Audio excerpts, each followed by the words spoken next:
അമ്പലപ്പാറ കടമ്പൂർ പനയൂർക്കാവ് ഭഗവതി ക്ഷേത്രത്തിൽ പാരമ്പര്യേതര ട്രസ്റ്റിമാർ ചുമതലയേറ്റു.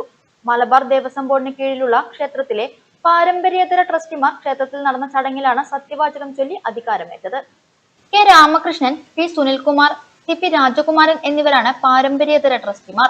മലബാർ ദേവസ്വം ബോർഡിന്റെ നടപടിക്രമങ്ങൾ പാലിച്ചുകൊണ്ടാണ് ഇവരെ നിയമിച്ചത്. കെ രാമകൃഷ്ണനെ ട്രസ്റ്റി ബോർഡ് ചെയർമാനായും തിരഞ്ഞെടുത്തു. ക്ഷേത്രത്തിൽ വെച്ച് നടന്ന ചടങ്ങിൽ കഴിഞ്ഞ ട്രസ്റ്റി ബോർഡിൽ ചെയർമാൻ ആയിരുന്ന പി ഹരിദാസ് മാസ്റ്റർക്ക് ക്ഷേത്രത്തിന്റെ ഉപഹാരം നൽകി. ചടങ്ങിൽ ക്ഷേത്രം executive officer P K Sajeevan, ഉത്സവാഘോഷ committee secretary V K Unnikrishnan, P Harikrishnan, മാതൃസമിതി പ്രസിഡന്റ് സത്യഭാമ, ജീവനക്കാരുടെ പ്രതിനിധി പി വിഷ്ണു എന്നിവർ സംസാരിച്ചു.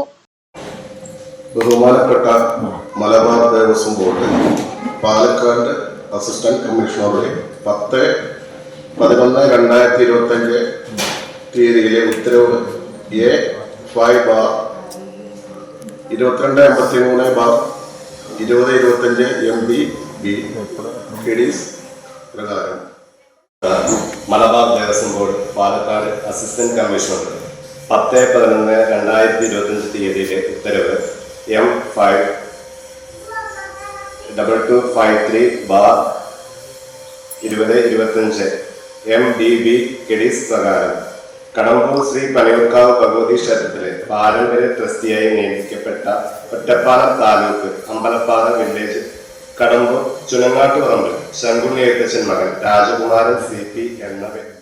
ഉത്തരവ് A5/2253/2025 MDB KDS പ്രകാരം കടമ്പൂർ ശ്രീ പനയൂർക്കാവ് ഭഗവതി ക്ഷേത്രത്തിലെ പാരമ്പര്യേതര ട്രസ്റ്റിയായി നിയമിക്കപ്പെട്ട ഒറ്റപ്പാലം താലൂക്ക് അമ്പലപ്പാറ വില്ലേജ് അമ്പലപ്പാറ അനശ്വരം വീട്ടിൽ കുന്നത്ത്